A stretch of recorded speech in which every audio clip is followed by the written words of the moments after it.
spent a lot of time working in the game industry, actually, most of my career, until I joined littleBits, which is a product that sells in the toy industry, and worked on a few franchise projects there for Disney, including Starwars and Marvel. So I got to spend a lot of time thinking about toys in the past few years.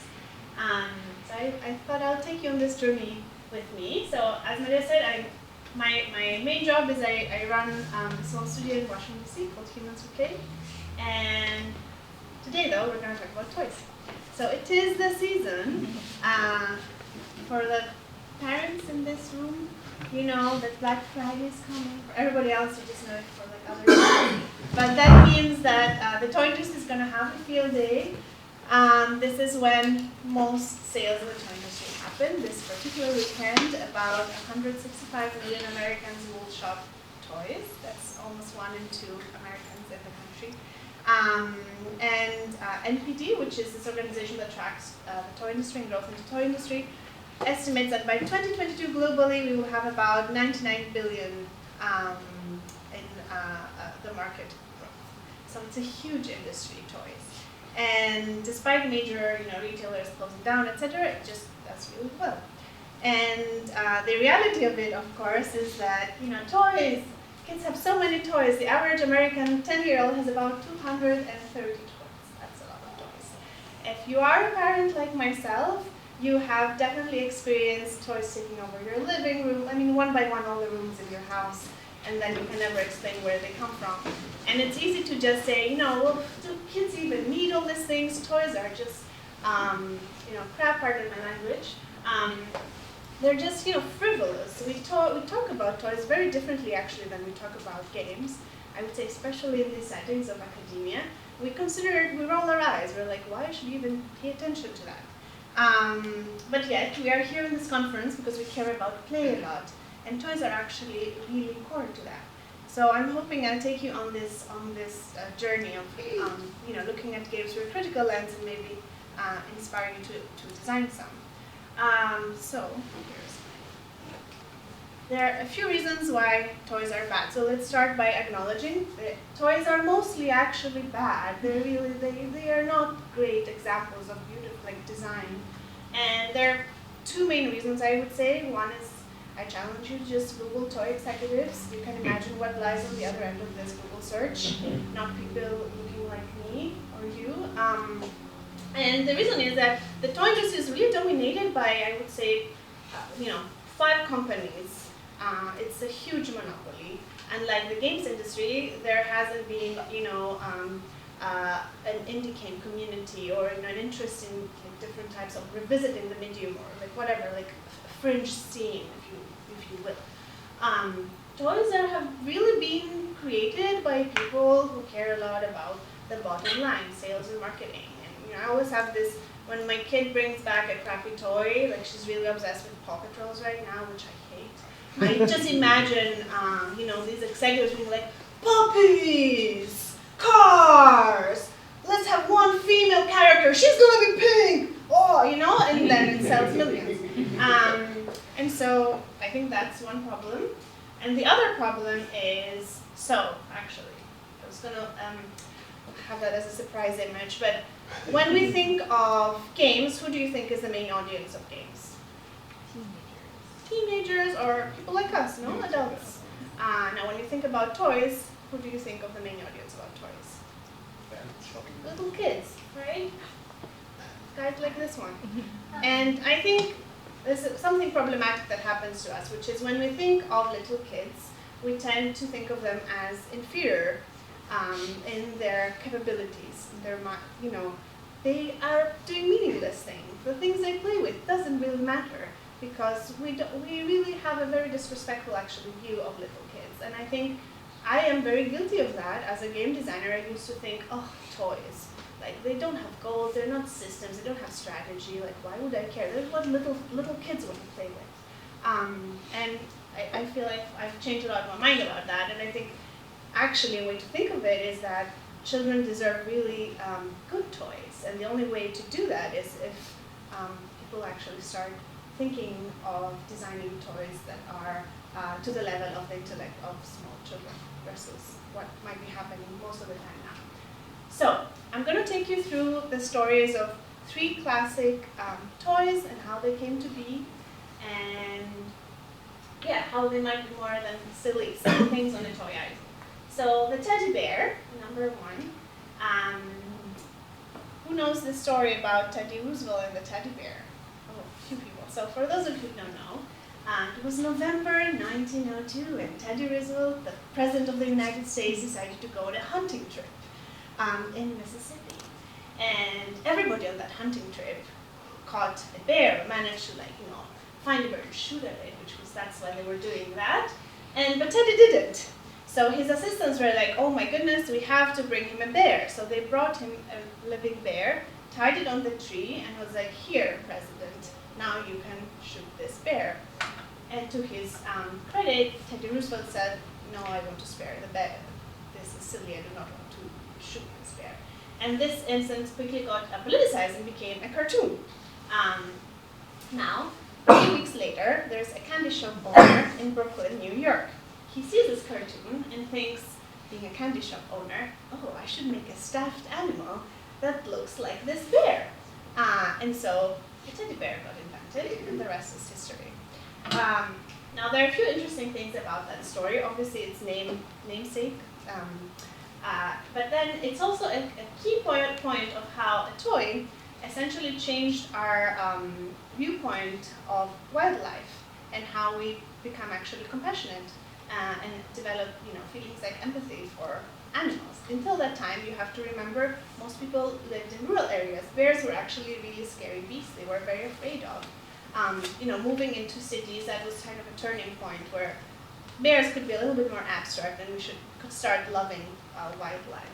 So, next time you think of the teddy bear, you can think of it as, a way for children to develop love of animals, but also something to keep in mind is that young children, ages 3 to 7, let's say, have a way of looking at the world that is called, this is the actual psychological terminology in psychology, animalism. So they look at animals and they think they have human characteristics. So actually playing with plush toys helps them understand the world around them and recreate maybe scenarios in their life. So number 2, everybody's favorite toy. Who here has played with Lego? Everyone. Everybody loves Legos. Everybody loves building blocks. Creator and inventor of Legos, Ole Kirk Christiansen in Denmark, invented Legos in 1932, a very interesting time to do so, between the 2 wars. What can you imagine are the toys that were dominating kind of the post-war and post-World War I, pre-World War II era toy soldiers. So he really actually wanted to create a toy. He was a woodworker, first of all, in a woodworking factory. He wanted to create a toy that was all about the joy of creating. And he actually made a point that none of his Lego products would actually ever feature violent content. Now, fast forward many years later when Lego did Starwars franchise, that all changed. But initially, that was kind of a very noble intention of Ole Kirk Christiansen upon creating Lego. And you can look, I especially love these old ads of Lego. Look what I built, what it is, it's beautiful. It really demonstrates why Lego and building blocks in particular are just so successful because they just tap into this inherently human need of creating something out of chaos. Our brain is wired to just get a lot of joy out of that and feel a lot of pride. Now, before we credit everything to Christiansen, we should revisit another guy. His name is Friedrich Fröbel.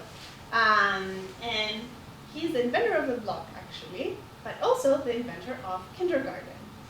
And now Fröbel was particularly revolutionary because he thought of the block as the basis for a child's education. And he considered children to have really high intellect.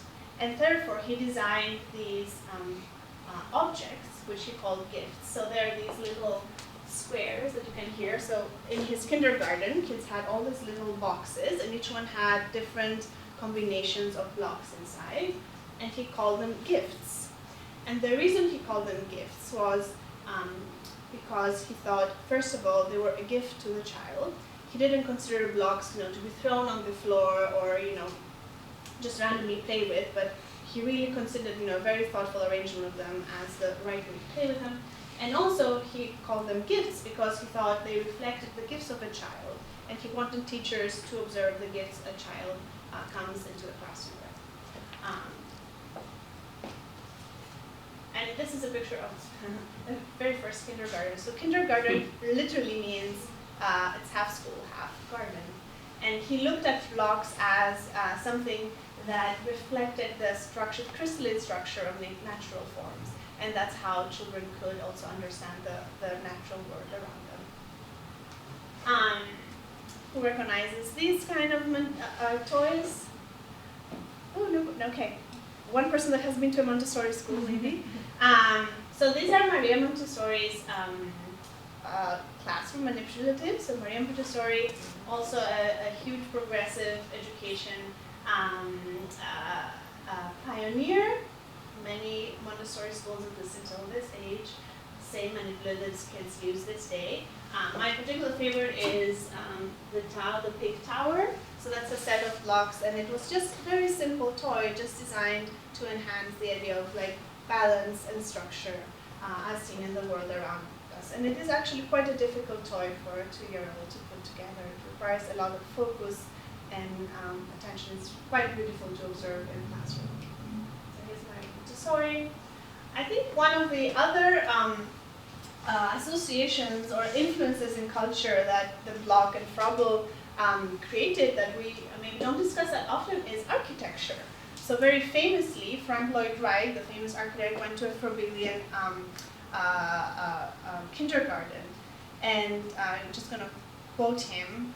He really gave a lot of credit to his modernistic style, to Fröbel's methodology. He said, "The virtue of all of thus lay in the awakening of the child's mind to rhythmic structures in nature, and I soon became susceptible to constructive patterns in everything I saw." Similarly, Le Corbusier attended a Fröbelian kindergarten. This is his design for Großermann cities, and you can see the correlation to one of Fröbel's gifts, and then Buckminster Fuller as well. So we can really think of the block and Fröbel's work as very influential in architecture, but also Jean Piaget, who literally named his theory constructivism, the idea that knowledge is built upon experience. And finally, I just wanted to tap into thinking of the block and how we perceive of the block. And all of you seem to love the block and Legos. Well, it's obviously a great toy, but also I think it's worth noticing how it has been marketed through the years to audiences. So there was this notion, especially after the war, as women returned home and became the main providers for their main child cares for their children, caregivers, that they should not put them in front of the TV, they should play with them. So there was a lot of mothers were getting all this information that you should just do educational things with your kids and so forth. So this idea of the good toy came up. This good toy solved the problem very nicely because it was a toy that teaches. So in the 30s, Parents Magazine, for example, the 50s, Parents Magazine started having a column called Toys That Teach. And the good toy was a toy that usually had no decoration, it was true to materials, and so forth. And you can imagine Lego, for example, fit very nicely into that. And the opposite of that was the bad toy, which was all about consumption and so forth.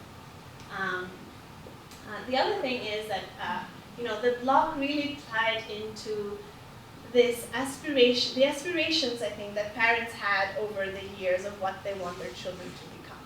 Fröbel talks a lot in his writings about the importance of kids becoming engineers and how the block can teach them, building blocks can teach them those skills. I think what is really interesting is that a lot of that just reflects what parents wanted their kids to become. So like the director said, hello boys, it all started way a long time ago, categorization boys as future engineers. But anyway, hello boys, become a director, master engineer. These days, you can see how blogs, are the profession that all parents want their kids to become now is a coder. I'm guilty as charged. There are 2 products I worked in here. But it's just another thing to think about. And if you're really interested in this, there's a wonderful collection in the National Building Museum in Washington, D.C. It is not open to the public, but if you kindly ask, they will probably give you a tour. It's the hugest collection of building toys in the U.S. It's like phenomenal. So, now, Barbie.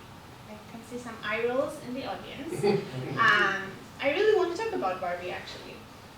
This is definitely one of the toys that we love to hate, or just upwards hate, and there's good reason for that. Not too many things can be added in this slide. We can credit Barbie with so many things: body shaming, gendered roles, a little girl just dreaming of her wedding, professions that are like girl-like a nurse or a vet, mansplaining. Wow. So no, we can go. I can give a whole talk about Barbie and all the bad things. But I wanted to just take a step back because Barbie has one of the largest penetrations in the U.S. market. It's 80 to 90%. That means 9 out of 10 girls have a Barbie at home. And girls play with Barbies from the age of 3 to the age of 13, more or less. That's 10 years. That's more than many other toys out there. And I think it's worth looking at kind of some of the intentions of Barbie and how it taps into different play patterns that kids are very interested in different ages. So Ruth Handler, who is a Barbie inventor in 1959, 60 years since she invented the Barbie.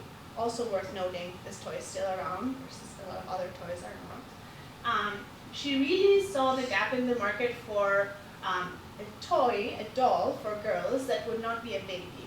So that was pretty revolutionary actually for the time, because girls would only play with baby dolls.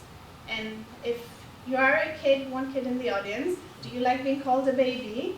No, you like being called a big girl, right? Girls want to play with girls that look like big girls because they aspire to be women, and women with a profession also, right? Barbie has all these professions. Now they are finally, after 60 years, they're figuring out that you can have actually all the professions, even though I don't know why the game designer is dressed like that. But a few things about Barbie, right? So I think, first of all, and we'll talk about it in a minute, think of Barbies and think of your favorite action figures. Do you hate action figures? Probably not. There's a lot, I think, wrong with the way of why we hate Barbie. She's very feminine, she's very girly. We are just wired to think of that as something that's inferior. But I think it's really interesting to look at the play pattern. So before the age of 6 or 7, little girls are interested in Barbies because the play pattern of dress up, grooming, and less sophisticated role play. After about age 7, the different kind of emphasis emerge. So there's more elaborate and intricate role playing. The mechanics of collection start to be really interesting. Kids at that age really can find a lot of joy in the distinctions between different types of dolls, and also Barbie's a social toy actually, because so many girls own Barbies. You would bring your Barbies in the friend's house, and then you guys are going to play together. And what researchers find often is that girls will use Barbies to reenact social scenarios at school. So in a way, it's a role play that helps them maybe process certain things. So, action figures. Everybody loves action figures. Let's look at their history. So, after the success of Barbie, Hasbro decided to launch a boy doll. They did not want to call it a doll because, God forbid. And so they invented the term action figure. Hasbro actually coined that with the launch of G.I. Joe. So, it's interesting to look at this and be like, oh, there's no connection with Barbie. But actually, the same exact size, 30 centimeters, 12 inches, same mechanics, moving hands, moving feet, and same play pattern. It's all about dress up in the different costumes of the soldiers.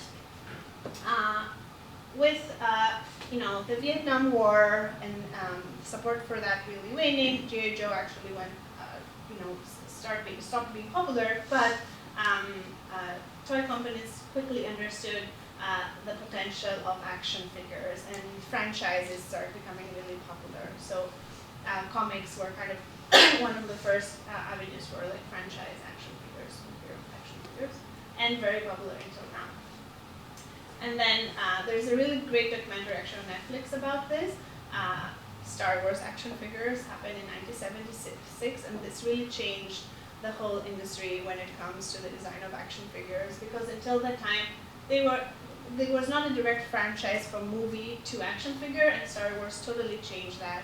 And since then, every movie that comes out for kids media has an action figure component, or a toy that comes out has some kind of movie or animation component. So there might be more in common than you think between Spider-Man action figure and Barbie. With that picture in mind, you can see some color differences here. I just wanted to end my talk talking a little bit about the blue and pink.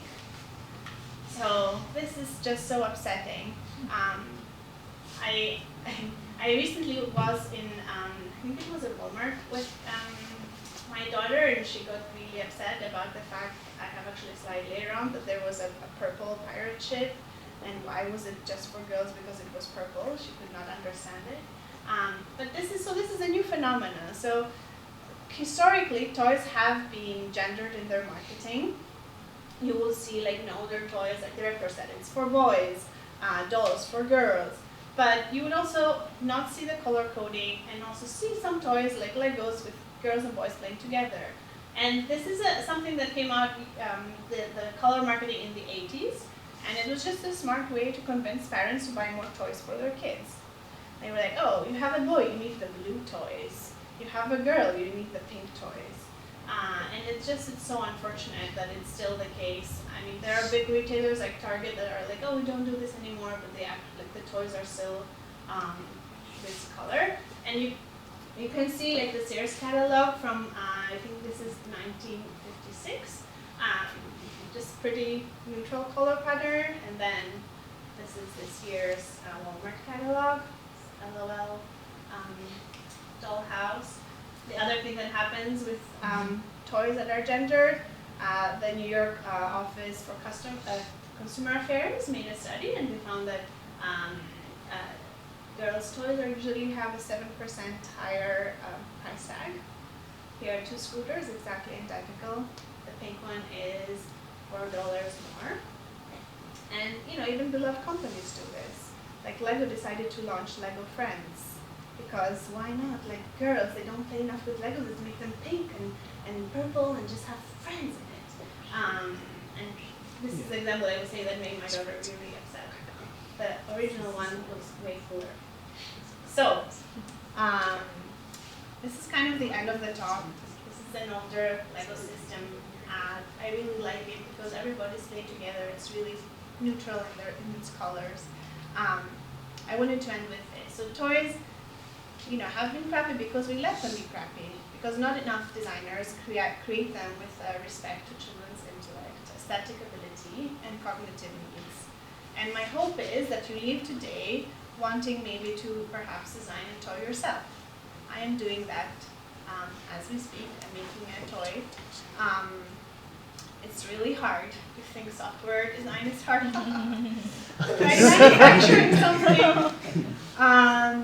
But it's worth the effort. And maybe just like Fröbel, you think of them as true gifts, objects to help children grow into kind, curious, wonderful humans like yourself.